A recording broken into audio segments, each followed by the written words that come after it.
Good morning, ladies and gentlemen. Welcome to my new video.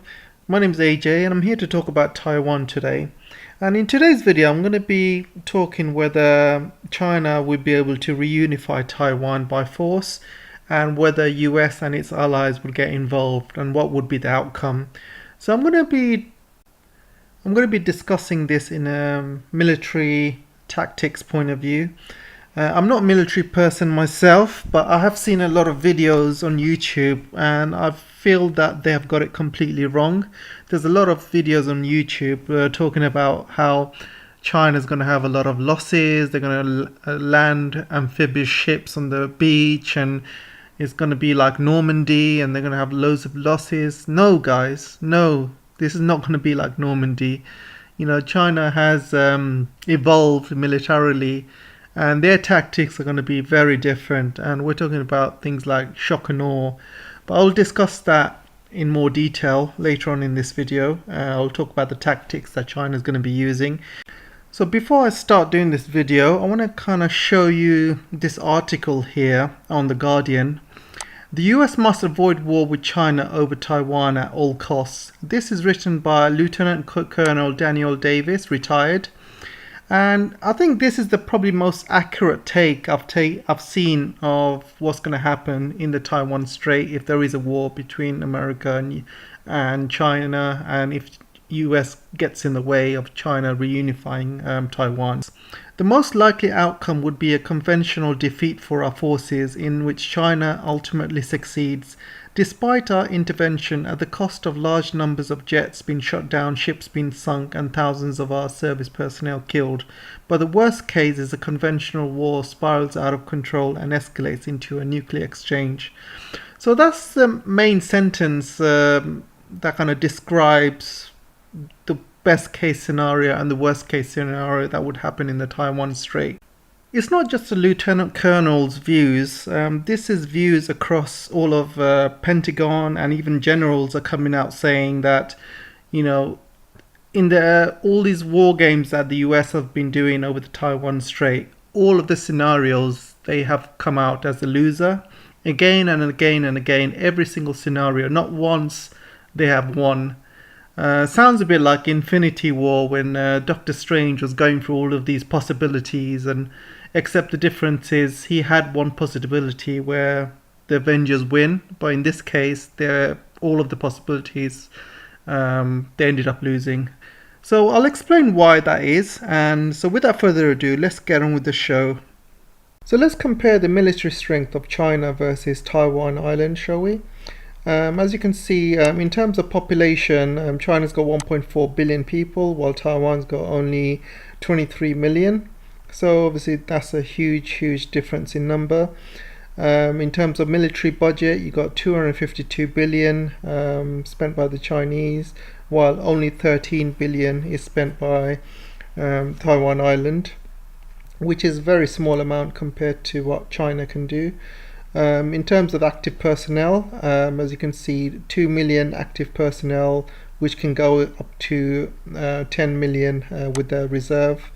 And Taiwanese troops, you can go up to about maybe 6 million, I guess, give or take. In terms of land forces, you can see the amount of tanks and armored vehicles compared to Taiwanese. It's a huge number. But this is the part where it's going to be very important who's going to win, who's going to lose. It's basically the aircraft. So you've got over 4,630 aircraft compared to 814. And the aircraft is going to be very important because, as you know from the Afghanistan and Iraq wars and stuff, air power, air superiority is the key. It helps your ground forces a lot. So if you can take charge of the air, you pretty much can win any war. And the most important aircraft China has got is the Chengdu J-20 at the moment, and also the Shenyang J-16, and also the Chengdu J-10 as well. So those are the top three aircraft that China's uses. The J-15 is currently used in their aircraft carriers, but there are new aircraft coming out for that, namely the FC-31. And in terms of Taiwan, the main aircraft to look out for is the F-16, which it bought from the US. And so those are the main differences, and that's going to make a huge difference in the sky. In terms of the Navy, again, China completely dwarfs Taiwanese Navy, and probably the most important thing to look out for are the submarines. And Taiwan has got 4 submarines, and they'll be quite crucial to the war. But in terms of destroyers and frigates and things like that, they're just going to be targets, really. They're going to be quite easy to take out. But the submarine's going to be a bit more difficult, so they'll need to keep an eye out for them. In terms of nuclear weapons, as you know, China's a nuclear power, but China's not going to use any nuclear weapons on Taiwan because mainly, it's part of China, so there's no point nuking your own country and destroying your own country. And secondly, China's got a no first use policy, so you will never ever use nuclear weapons as a first strike. You'll only do it to defend itself if someone attacks it first. Obviously, China have said they will try and reunify Taiwan Island by peaceful means, but if it comes down to it, if they do have to do it by force, so this is how they're going to do it. I'm going to split this military action into stages, and I'll start with the first stage, which is the recon and intelligence gathering. So the first thing that China's going to be doing, and probably has already done to be honest, is been flying a lot of planes near the island over the years, and it's doing a lot of intelligence gathering, and it's checking the response of Taiwan, it's checking where all the anti-aircraft missiles are, radars are, all the military installations, bunkers, and China's got its own GPS system as well, Beidou, and it's also using that to track all the military bases and underground bunkers and even infrastructure places. So it's basically looking for places to hit, and it's all kind of all part of the intelligence gathering at this stage. So the second stage would be to surround the island with all the Chinese ships, amphibious ships, aircraft carriers, destroyers, frigates, corvettes. And as you can see, they've got a very good number of aircraft carriers. They've got 2 aircraft carriers. They've got 1 aircraft carrier coming out by the end of this year. They've got 2 075 landing ships which carry helicopters. They've got destroyers, all the latest destroyers, type 052D, 52C. They've got the frigates as well. As you can see, type 54A, 543. The main goal of this blockade is to stop reinforcements and stop the shipment of oil and other goods going into the island, because obviously every military needs oil, every military needs gas to run. So without these vital things like oil, etc., the military will collapse. So it's very important that they blockade the island, and also to stop any shipments of weapons and other things that the army might need to defend itself. And the final thing, which is really good having this blockade, is if Taiwan decided to fire first, if they try to fire rockets to China's mainland, for example, you've got a double layer of security. So a lot of these ships around the Taiwan Strait would intercept any missiles, and if they get through, they'll be intercepted by China's land forces or anti-aircraft or anti-missile ballistic weapons. And China also has a huge air force, so anything that cannot be shot down by the ships or the anti-ballistic missile system, these airplanes would literally shoot them down. So stage 3 is a process called shock and awe. So this process will start if Taiwan attacks first or decides not to surrender. And this is a tactic used by the US in Iraq and Afghanistan, where they literally bomb those countries to smithereens. They would use land-based missiles, and they would attack military installations, command and control, infrastructure, government sites, underground bunkers, radars, anti-aircraft guns. All missiles will take about 10 minutes to hit Taiwan from the mainland.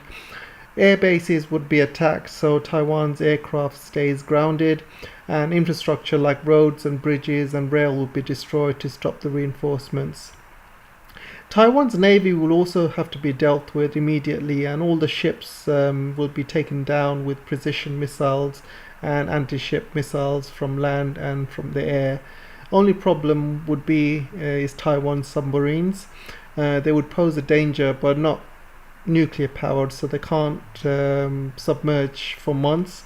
They will resurface now and then, or even fire at a Chinese ship, and as soon as they fire they would kind of give away their position and would be taken down very fast.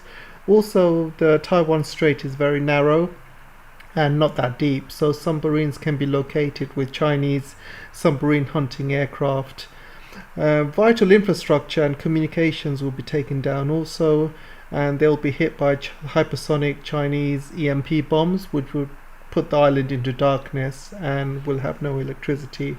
And this is an example of these hypersonic EMP bombs. As you can see, these are the Chinese EMP hypersonic missiles that would completely plunge the city into darkness, and it would destroy all electrical items, and they will lose all of their electricity. So without electricity, without oil, their army would pretty much fall apart. There's not much they can do. There will also be a lot of hacking and cyber warfare to try and hack those military installations and command and conquer. There's going to be a lot of special ops commandos that are going to be flying into or being dropped into Taiwan, and they're going to be specially taking out any military installations or any high-ranking officers. So all of this is going to be done at the same time.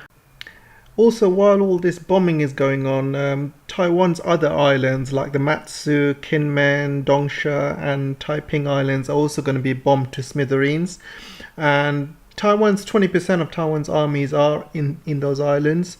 So they will be bombed and they will be taken over first. In terms of air power, the main aircraft that China is going to be using is the J-20, which is the 5th generation stealth aircraft, and that's going to be hitting objects from a distance.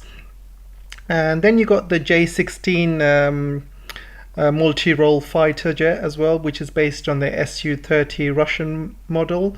And then you got the J-16D variant, which has got an electronic warfare, which is very good for jamming missiles and radar and things like that. Then you got the J-10 as well. The J-10 is basically very similar to the F-16, American F-16 jets. And so they call these the Chinese Trident, really. The F-16 is called the Chinese Sword. We also have the FC-31 or the J-31 coming out very soon. And China's also got its own stealth bombers as well, called the H-20, which should be out this year as well. So in terms of aircraft and air power, China has got the air superiority. This Chinese aircraft, very dangerous, is these missile systems, this PL-15E new variant.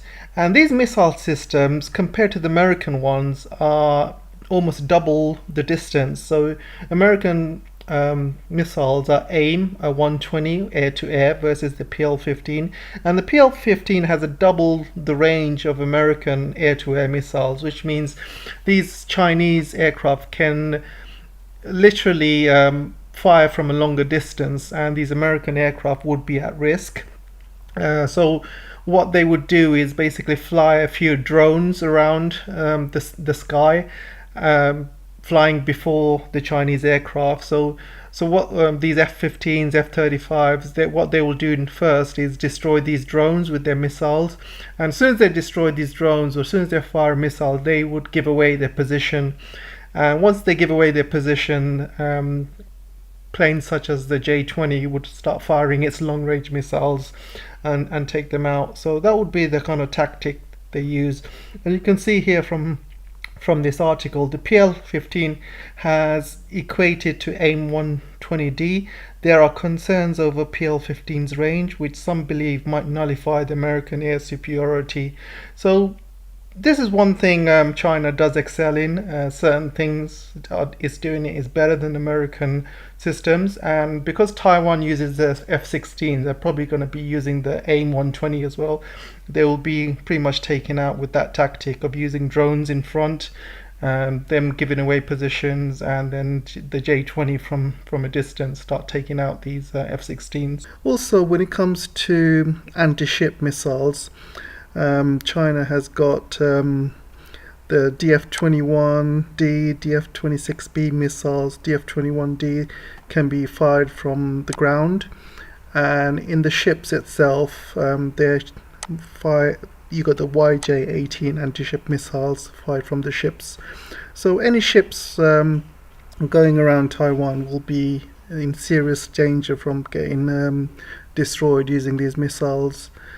So you got these anti-submarine aircraft as well, the Y-8Q. So they're going to be flying around looking for submarines around the island as well.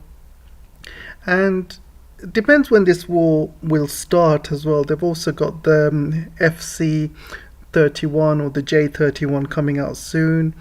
And also they've got the H-20 stealth bombers coming out soon as well. So they might be even ready if this war starts this year, but by next year they'll definitely be out. So China's got a lot of arsenal here that will cover land, sea and air. So stage 4 would be the pre-landing. So this is basically making sure you secure all your sea routes, must supply ammunition, food, oil, gas, spare parts, resources, troops. You must be able to make shelter and make defenses as well. So this is when all the civilian ships will be used as well. So basically getting those ready to be able to ferry troops back and forth from the island. So the first thing they're going to do is take over the smaller islands, the Matsu, Penghu, Dongsha and Taiping. They're going to use them as launching pads, final launching pads before they go into Taiwan. So those islands, especially Penghu Islands, would be kind of the drop-off points. As you can see, from the mainland to the Penghu Island is a huge distance. So if they can set up communications and a base in Penghu Islands, it will be much easier to launch attacks from Penghu Island into Taiwan itself. In Fuzhou, there is an amphibious launch site and a PLA headquarters just 30 miles from Taiwan's Matsu Islands. So they're going to be taking over Matsu Islands first, and they're going to be attacking the north of Taiwan Island. And the Penghu Islands itself is going to be very, very important, and there's going to be ships and bases and communications being set up into Penghu, and from here they're going to be launching into various sites around Taiwan. They're not going to be doing any beach attacks like you see in Normandy. China's going to be much more cleverer than that. So they're going to be using Penghu Islands to drop army forces all over Taiwan, and they're going to be using the Z-20 helicopters, and these are the Z-20 helicopters, and there's a stealth version here as well, which is coming out very soon. So they're going to be dropping Chinese soldiers all over Taiwan into various government and military installations. They're going to be covered by air power, air superiority. They're going to be covered by drones and airplanes and helicopters. So these soldiers are going to be pretty safe as long as they got air power, air superiority. As you can see, these are going to be the main launch pads for taking Taiwan. So In terms of the ground infantry force, they're going to be bombing all, softening up the northern parts and most of Taiwan as well. There's going to be the 6th Army Corps, the Infantry Brigade, Mechanized Army, and they're going to be doing all the landing around the north of the area. Also, they're going to be covered by helicopters and airplanes and bombing any positions, any Taiwanese soldiers. They're going to be dropping heavy weapons, artillery, tanks, and they're all going to be coming from Fuzhou and the Matsu Islands as well. And they're going to be taking over the river, the bridges. Still, all of this is going to be covered by air power, making sure there's no Taiwanese army there to fight them. They're going to be covering this area, setting up bases, setting up tents. They're going to be setting up, they're going to be going into the beach and clearing mines as well. They're going to be setting up defenses around the north. And once they make sure all of that is set up, they're going to be having all these heavy assault weapons and tanks, setting up defenses and the northern areas. And then once that's done, the more reinforcements are going to be coming, and they'll have all the amphibious groups joining the infantry, and basically all the helicopters are going to be landing. Any other Taiwanese troops that are hiding around, they're going to be taken out. They'll be taking Taiwan street by street, making sure building by building there's no Taiwanese troops hiding around there, so they'll be protecting themselves there and covering air power as more reinforcements come. So more and more reinforcements will be coming. The beach will be cleared. They'll be setting up more defense zones, no-fly zones as well, and so this is going to be carrying on. While down south from the Penghu Islands, they're going to be dropping more soldiers all around Taiwan to take out government officials or high-ranking officials as well. So this is going to be very similar to what you saw in the Gulf War, in Iraq War, in Afghanistan. This is, Chinese have been studying how America has been doing their wars. So the casualties in the Chinese side is going to be very, very minimal, very, very minimal. And there's a lot of videos saying there's going to be heavy casualties on the Chinese side. So no, there's not going to be heavy casualties. If you think there's going to be heavy casualties, you don't know. You don't know how a real war is fought. This is the modern war, and it's all about air superiority and technology and using that to your maximum. So they're going to be taking over ports. They're going to be taking over areas, and all of the places that they've been bombing. They're going to be start repairing these roads so they can use them. They're going to be repairing the power lines, so try and bring back power for that particular area itself. They're going to be building the infrastructure, so everything that they've blown up, all the airports and runways, they're going to be kind of fixing those again and taking over airports, taking over military bases. So it's pretty much going to be, they're going to need a lot of troops. Obviously, if there's any more Taiwanese troops hiding around, they're going to be needing a lot of troops as well, hundreds and thousands of troops, and they're going to be carrying on coming. There's going to be a curfew as well, making sure nobody comes out of the house. That's what the Americans did when they took over Iraq. There was curfew, nobody was allowed out. They're going to be setting up, they're going to be going from house to house, taking out any Taiwanese soldiers, so door to door fighting. So it's going to be pretty much guerrilla warfare for the next couple of weeks, I guess, maybe longer. Hopefully by then Taiwan have already surrendered. If not, they will carry on.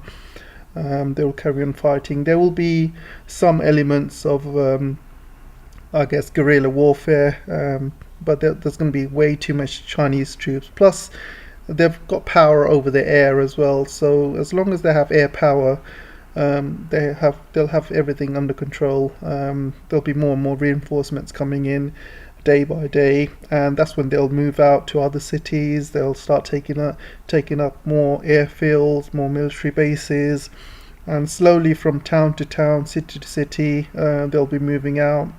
In the meantime, from Penghu, they're going to be still dropping army soldiers all around as well. So yeah, that's how they're going to be taking over Taiwan. But once all the cities are taken, once all the military installations are taken, government buildings have been taken, or they've found the leader of Taiwan, or they've surrendered. Once everything is secure in Taiwan, I mean, Taiwan is not a big island. It'll probably take them like a week or so to secure it, and hopefully by then the Taiwanese government will surrender and they can declare victory. So taking over the Taiwanese island is only part of the job, and it's the easy part. The hard part is when the US and its allies decided to join in. So this is when it gets difficult for China. So what he has to do is he's got to place these DF-17s all over the island. And these DF-17s are hypersonic missiles which take out aircraft carriers and big ships, basically. So these are China's pride and joy. They're also going to be surrounding the island with S-400s, and S-400s take out stealth aircraft like the F-35 and F-22, for example. And also these locally made, Chinese-made HQ-9 and HQ-12 SAM systems will be also be put all around the island as well. And these take out normal airlines like F-16s and other aircraft as well, because America's got a lot of F-16s as well, and also drones and other aircraft.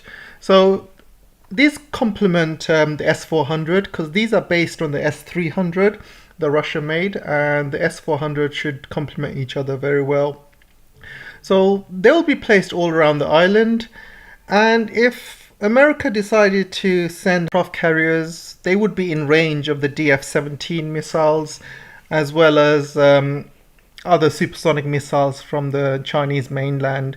So, I mean, China has been having these DF-17 missiles since 4 or 5 years now, and they've got huge manufacturing capacity, so they would have made hundreds, if not thousands, of these missiles. And all it takes is 1 or 2 direct hits to take down aircraft carrier. And if these missiles cost between 100,000 or 200,000 pounds or dollars, even 1 or 2 direct hits, and it takes out a $5 billion or a $10 billion aircraft carrier. And, that is a huge win compared to these missiles. So even if China fires 10 hypersonic missiles towards an aircraft carrier, you're still, 1 million versus, 10 billion worth of equipment we're talking about. And don't forget all of the lives America's going to be losing, plus all of the other F-35 aircraft that's going to be sitting in these aircraft carriers, plus all these other hardware and equipment and materials. We're talking about 5 to 10 billion at least per aircraft carrier. And once the aircraft carrier disappears, the other ships, that the frigates and the destroyers, they would be easy targets, because America's not going to have the air power to protect those ships, so they're going to be taken down quite easily as well. So the first thing is to secure the island, make sure it kind of surrounds these islands with these missiles. China's going to be setting up command and conquer, taking over the airports, and also there'll be a lot of workers in Taiwan Island as well, fixing some of the airports and fixing the power, getting the power back, and also making sure countering insurgencies and guerrilla warfare and things like that. So there's going to be a lot of work to be done, and China would need at least 500,000 or even 1 million troops to kind of keep law and order around the island. So, America and its allies, they're gonna take about a month or so to get ready, and even if they come as soon as possible, it will take China a couple of weeks to take over the island. And if America's aircraft carrier starts coming into range, they would be pretty much taken out by these hypersonic missiles. And not only that, guys, China has got means to also destroy America's GPS, because one thing that America is very dependent on is GPS. And in its wars against Iraq and Afghanistan, it was heavily reliant on GPS. And GPS is needed for all its missiles, all its targeting, radar, location. So without GPS, the US is going to be fighting blind. And as you know, China does have means to take out the GPS systems. It's built a laser weapon, which is kind of top secret at the moment. But even if it doesn't use a laser weapon, it's still got means to destroy these GPS systems using ordinary missiles. And it's done that in the past. And taking out GPS is going to cause a huge impact to the West economy, because 80 to 90% of the world uses GPS. So, around the world, people's navigation systems are going to be going down. People's phones, location systems are going to be going down. It's going to cause a lot of issues when GPS is down all over the world. And there's going to be a huge amount of outcry to stop the war because of that. And America's going to have a lot of pressure to stop the war, because all these American lives, they're going to start complaining they've got no GPS, and the economy is going to be hit very hard. And as it stands, America's economy is not doing very well. So chances are they would not get involved in the Taiwan battle. But you never know with America, and sometimes they have done stupid things, and this would be a really stupid thing if they get involved in the Taiwan battle. But China's got to make all preparations for the eventuality in case US does join in with its allies. And its allies, we're talking about Great Britain, Australia, Japan, and even India, the Quad members, they might join in. So in terms of UK's got its own aircraft carrier, and again, if that comes into range, that'll be taken out. Japan's got mini aircraft carriers. I wouldn't call them out and out aircraft carriers. They're more like landing pads, similar to the Type 075 that China has got. So those can be taken out very quickly. But if Japan is stupid enough to join, and if India is stupid enough to join, Japan's islands, where the American troops are based, they would be taken out in minutes, literally minutes. Okinawa Island is going to be bombed to smithereens. And if India decides to join as well, China's got enough capacity to fight war in two sides, along the Indian borders as well as the South China Sea and East China Sea. So it would be very stupid for these countries to join in. It would be very detrimental to them. But you got to kind of prepare for the worst. So China, I'm sure, will prepare for the worst. So let's carry on to the next stage. So if America does decide to join in with its allies, the first thing China's going to do is take out the GPS. So that's going to heavily impact how America's going to be fighting this war. And taking out the GPS is winning half the battle, because, these F-35 missile systems and guidance systems, everything will just stop working when these GPS has been taken down. China's got its own GPS system, and I'm sure America will try to take that down as well. But it doesn't matter, because Taiwan Island is close to the mainland. So whatever happens, these aircraft carriers will be in huge disadvantage because China is at its home territory, and if these aircraft carriers stay at a distance and they send the F-35 planes across, these F-35s will be taken down quite easily because they'll have to fly a long distance to reach the island from the aircraft carrier, because the aircraft carrier is not going to get too close.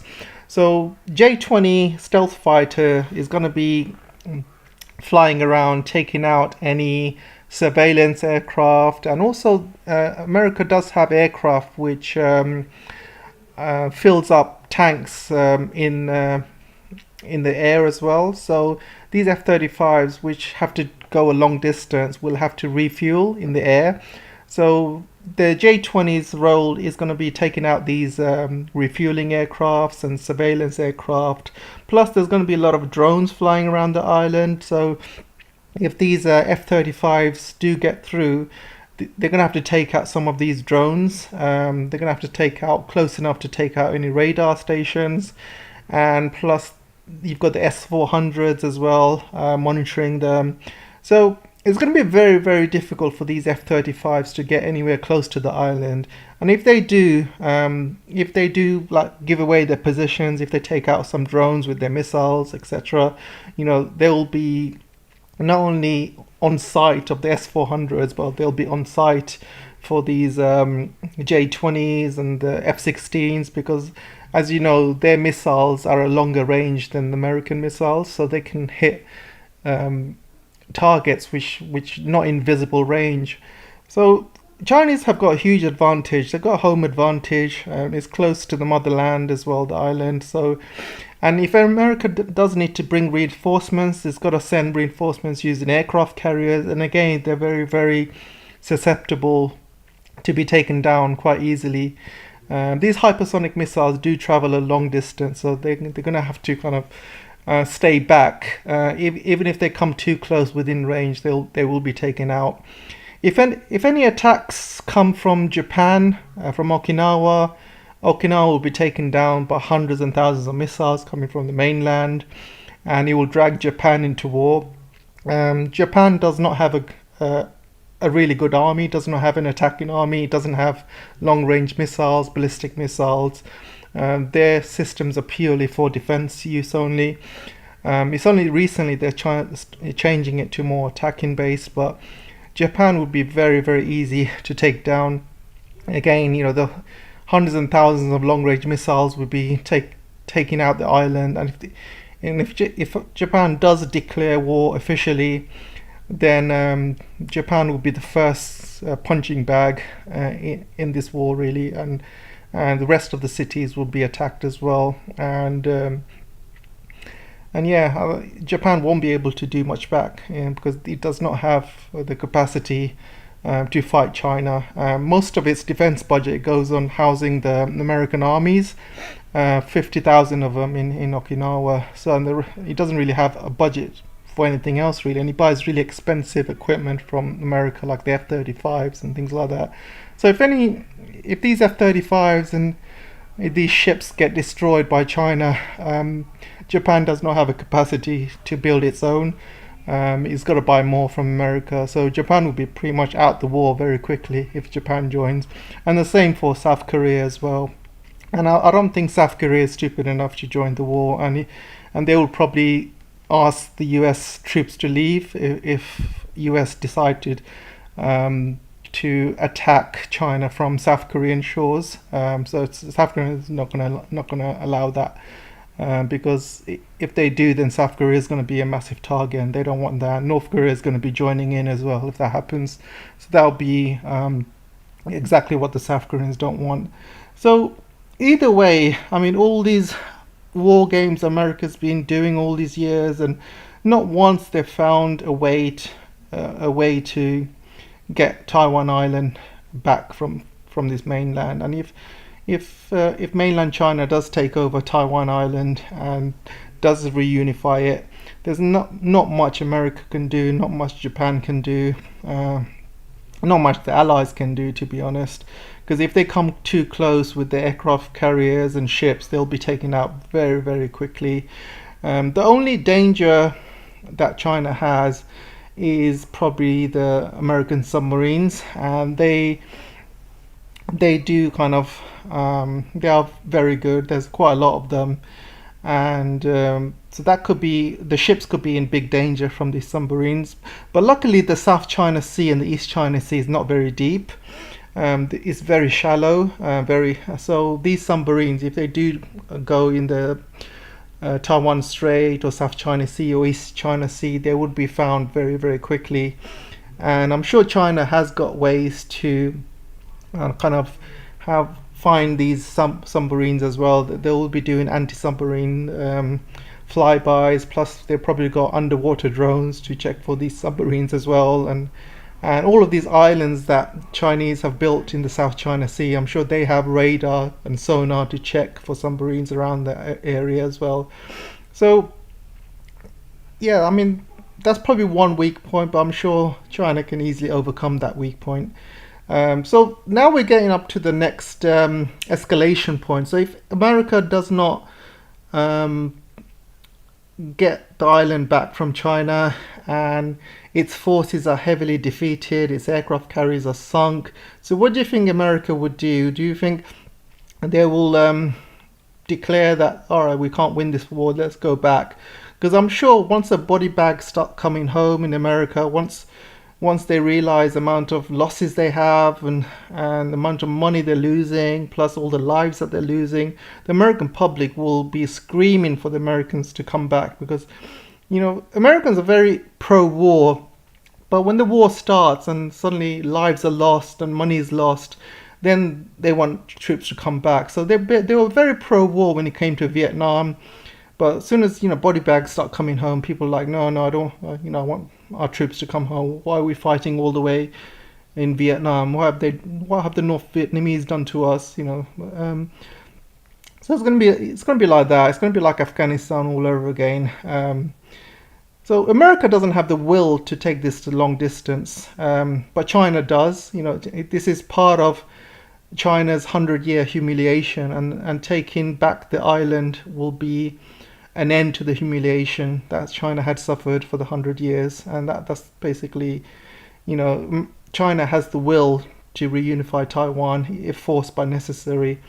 And America does not have the will to protect Taiwan at all costs. It does not have the will. So what do you think America is going to do? The only thing it can do is declare it's lost and go back, or it can escalate and start a nuclear war.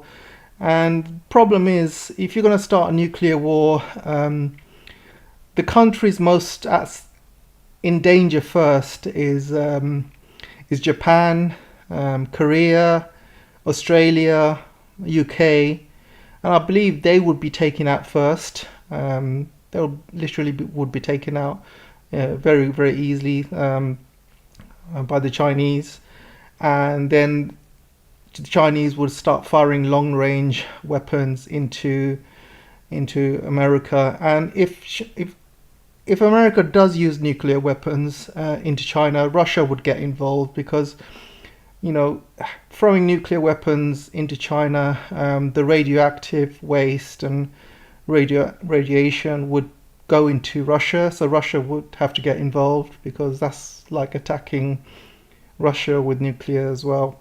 And yeah, so once it starts as a nuclear war, nobody really wins, to be honest.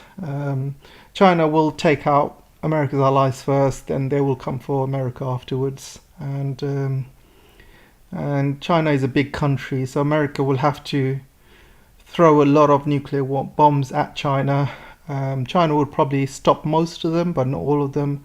But China will strike back, and I'm sure Russia would strike back as well, because, you know,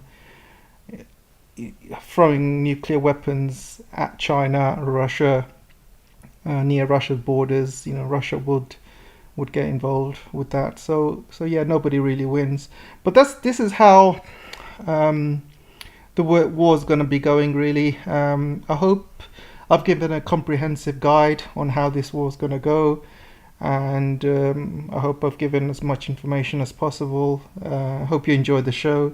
But yeah, so let's carry on the comment section. If you have any queries, If you like the video, don't forget to like, share, subscribe. And if you really like the video, don't forget to buy me a coffee or join my Patreon. Thank you guys, and I'll see you in the next one.